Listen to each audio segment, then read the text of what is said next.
Hey guys, for this video we're going to be taking this blondie and toning her down by adding some of her natural tones and giving her just a little bit more dimension but still keeping her nice and bright. Keep watching to see how we tackled this service.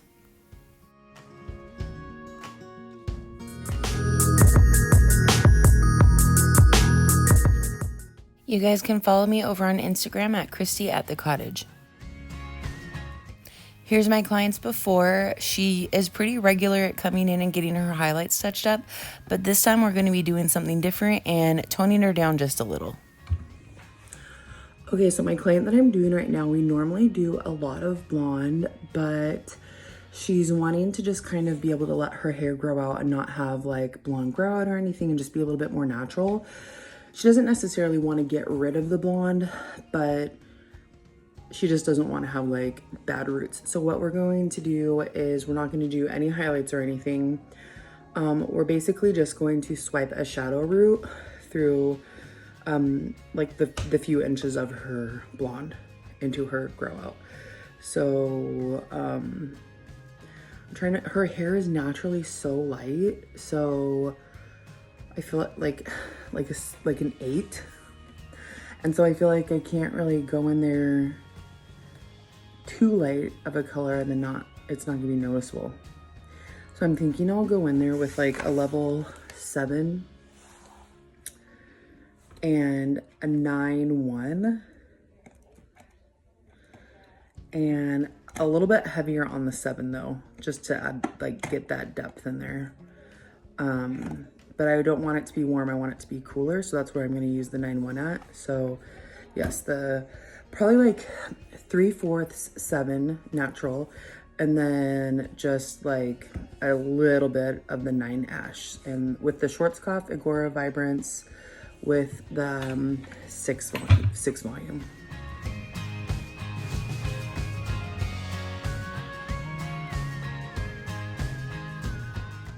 I think when doing services like this, when you're adding dimension back into the hair, unless somebody is going all over really dark, I think it's best to start down at the nape of the neck and work your way up. And that's because I feel like we're taught to start at the top, like the 4 quadrants at the top, apply at the roots, and then work your way down. And you're flipping the hair back and forth, and I feel like that doesn't really work for this service, because if you're trying to preserve some brightness and keep some blonde in the hair, if you're flipping the hair over the top onto the other side, then you're potentially laying the hair on the top where you've already applied some color. So now some of the ends have an opportunity to get some of that color transfer and getting like splotchiness or dark spots in the hair if you're like moving the ends over the top of the head. Even if you like lay a foil down over the top of the head, sometimes you can still get some color transfer there. So I feel like doing this kind of color, it's best to start at the nape of the neck and work your way up. Also, if somebody has blonde hair and you're adding some dimension in there, usually the hair is quite a bit porous anyways. So I feel like if you're starting at the top, then the color is going to sit there quite a bit longer and has more opportunity to just keep depositing darker and darker. I know that there are some toners out there that it's like the longer you leave it on, the darker it gets. So I feel like that's not the best way to go about this service. So that's another reason why I like starting down at the nape of the neck, because it will get a little bit darker down here, and the hair naturally does have a little bit more depth to the color at the nape of the neck anyways. So those are just a few reasons why I feel like it's best to start down at the bottom and work your way up.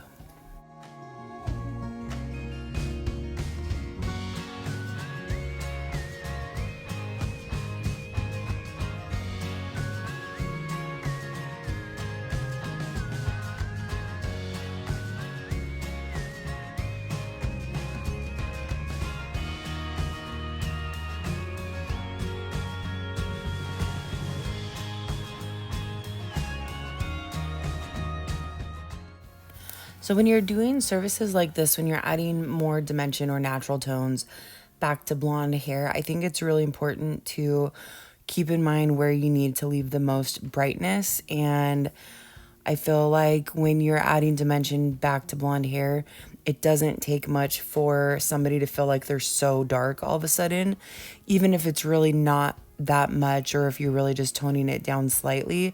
I feel like any depth in blonde hair makes them feel like it's just so much darker. And so trying to keep the blonde where it counts is such an important thing to remember in the service. So I feel like at the very nape of the neck, I'm not dragging the color down as far as when I get to like this midsection and up through the top of the crown area. And that's because, like, if you have a blonde client and they come in, one of the things that I feel like they always talk about is saying, like, when their hair is like down and it falls forward over their shoulders, one of the biggest things that they talk about is how they feel like this underneath part, like the underneath nape of the neck that falls forward, is where they see their dark color showing through the most. So making sure you're keeping that like nape of the neck area a little bit brighter and not dragging the color down as much in that little section, I think is really important to keep in mind, because you don't want that to fall forward and then put a lot of dark down there, and then now they feel like they have so much darkness underneath that when it falls forward they don't have any brightness at all. So keep in mind in that area, don't tone it down too much. Maybe keep it like in the center of the head, or just kind of drag it down in a few pieces here and there, just to make sure that everything blends really good. But generally, make sure that nape of the neck hair that falls forward still has quite a bit of blonde to it. That way they don't feel like it's super, super dark underneath.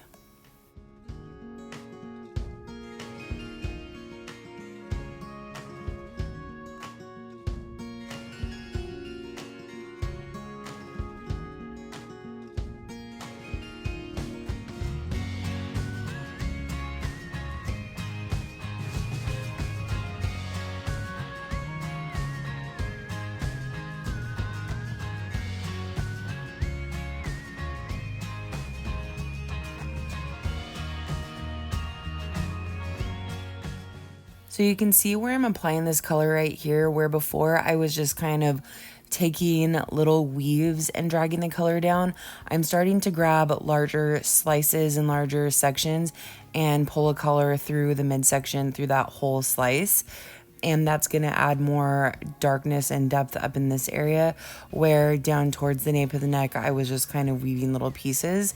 So that's kind of what I'm talking about when I'm saying I'm adding a little bit more towards this top section of the head. And that's also because this is just going to fall down towards the back. It's not really going to fall forward very much. And I think it kind of looks nicer when you add a little bit more depth to the crown of the head too. And then that will kind of create it to have this nice like blend where it gets a little bit brighter towards the front of the face, but still has a little bit more depth in the back. That way they feel like they have that dimension that they're wanting, but you're still keeping the brightness again where it counts the most and leaving it lighter towards the face. So just the way I like to do this is just apply the root color as much as where their roots are, and just a little bit drag down into the line of demarcation. And then once you apply that, just start swiping it down through like the blonde a little bit, but you're not going to bring it down too heavy, because even though somebody says that they want to add dimension and feel like they're going a little bit more natural, like they don't want to feel super dark. They're still going to want to have like that blonde that they're used to seeing, but you just have to be really cautious on how you're applying, because we want to give them the depth and the darkness that they're wanting, but we want to make sure that we're leaving enough behind that they still feel like they have some blonde left in their hair. So you can see here I'm just applying it to the line of demarcation, and then I'm just going to weave this and then kind of bring the color down a little bit further. And I'm not going to go down beyond like that section right there. I'm still going to leave it nice and bright through the ends, because she still wants to be considered a blonde. She doesn't want to be like, you know, really dark and all over natural. She still wants to have her blonde and everything. So making sure you're leaving the ends out to stay a little bit lighter is going to make them feel like, okay, we added this darkness and have a little bit more of my natural tones in there, but generally still feel really blonde all over. They're just not going to have the high maintenance of feeling like they have to come in every like 2 months or however often when their hair starts growing out.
In this top section that I'm doing up here, I'm kind of doing thinner sections, and that's because this is like where you want to do more finer detail work.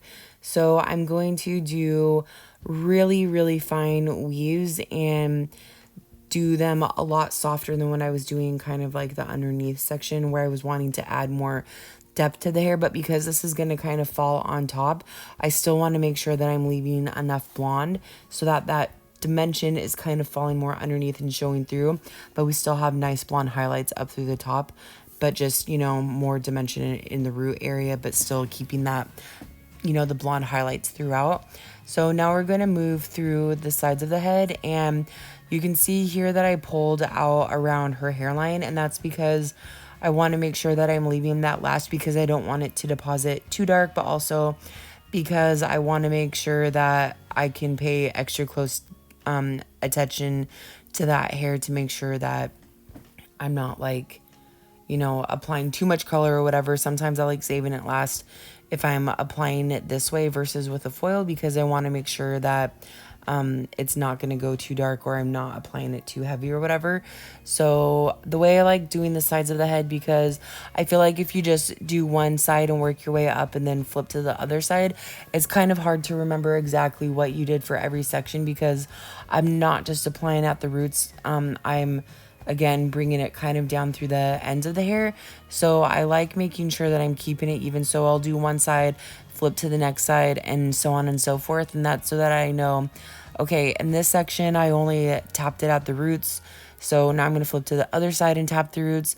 And then the next section I'm going to tap the roots, but I'm also going to do like a really fine weave, so that way I know on the other side I need to repeat the same exact thing, but maybe then the next section I just tap the roots again. So I feel like it just makes it so much easier instead of feeling like, oh crap, what did I do on this side? Did I just apply it at the roots, or did I not, you know, do a weave until like this top piece up here?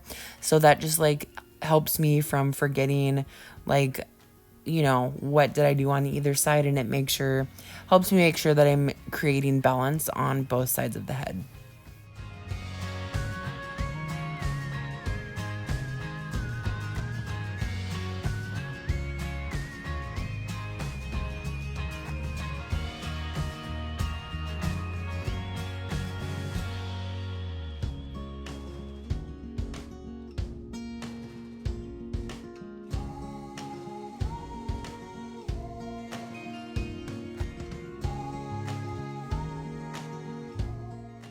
Also, one thing to keep in mind here is you want to make sure that you're leaving it a little bit brighter towards the front of the face. So you'll see that I'm kind of swiping down a little bit deeper towards the back section of the head, and that's to help connect towards that crown area. But then you'll see I'm not taking it as far down as I'm getting towards her front hairline pieces.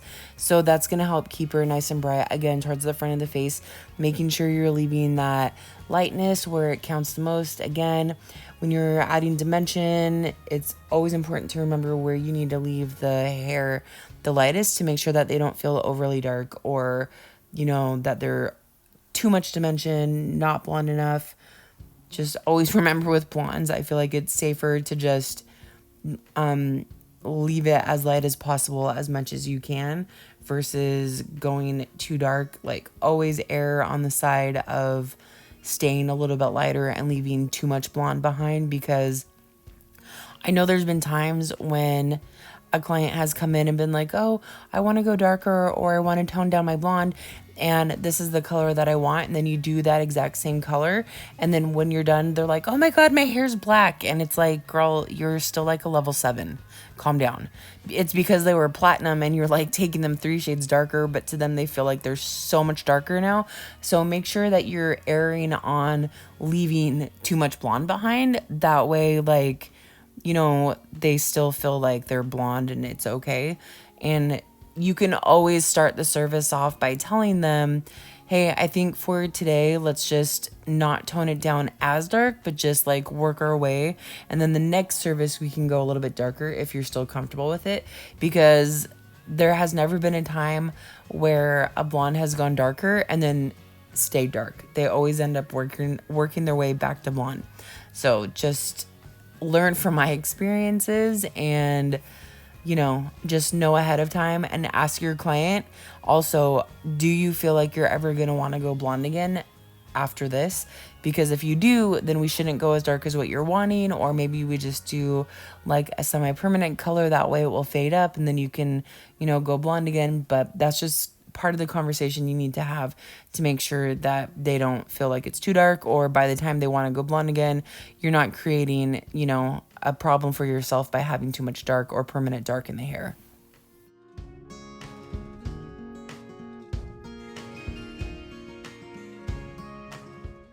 Sorry guys, I know I was talking a lot. So when I did the front hairline pieces, right, were like the money pieces, then I just was taking it straight across the forehead and just taking little sections and kind of just barely swiping it into the line of demarcation.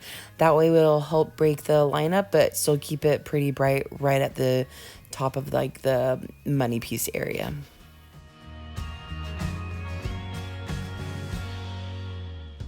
Total, I let it sit for about 20 minutes. And if you want to, you could always remix kind of halfway through. Like I went through after I got the back section done, I went back through and remixed to have fresh color, because it does kind of take a while and you don't want it to not have any processing power back any longer.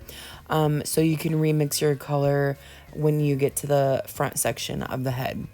And then I wanted to show it to you guys when it was just kind of air or blow dried, so you could see how much it was blending. So now we're just gonna go through and curl her hair.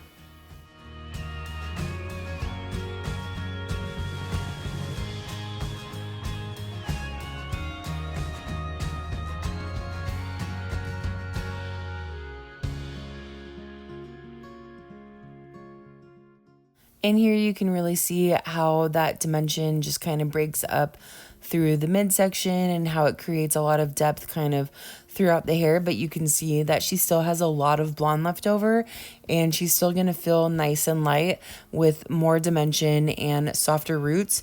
But she's just not going to feel like she has to come in like anytime soon.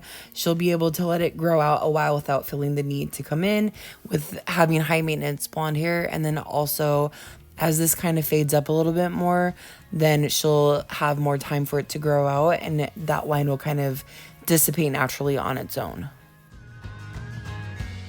And right here is a perfect way to show you guys how that line just kind of fades out really softly, but it was still nice and bright towards the face and just blended those roots in, but she still has a lot of brightness like right at the top of her hairline.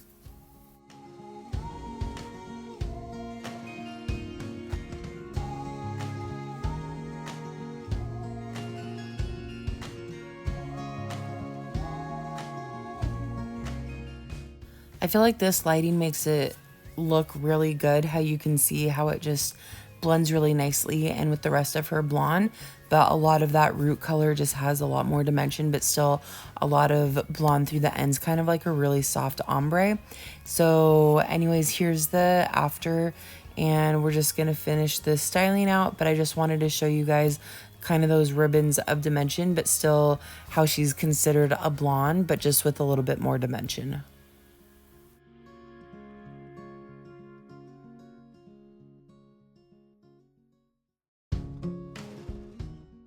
I also want to say another way that you could do this application if you're not comfortable just letting the color sit out in the air and potentially transferring onto the rest of the hair. That's why I was spraying it down to prevent that from happening. But you could also apply the color in a foil if that makes you more comfortable. This is great. Yes. Yes. Still nice and blonde at the bottom and very nicely blended through top. Yeah. You're like a little miracle worker. You know, just doing the thing. A little bit. So just a few little pieces, not much. And I didn't run it through the ends, but just kind of here and there, I dropped it down a little bit lower so it blends more. All right, here's her before again. Definitely bright and blonde and just kind of too solid, which is what she was going for at the time. And now we've definitely added a lot of dimension in there, but she's still very much considered a blonde, just without so much heavy maintenance. And you can see those little fine detail work pieces that we did there, those really soft little baby lights of blonde kind of showing through. So she's definitely going to be able to go a while without feeling that high maintenance need to come in every 8 weeks or so. And the way that I would price point this is roughly like $150 for kind of a root retouch, but then kind of balayage and painting through the ends. So thank you guys so much for watching, and don't forget to like and subscribe.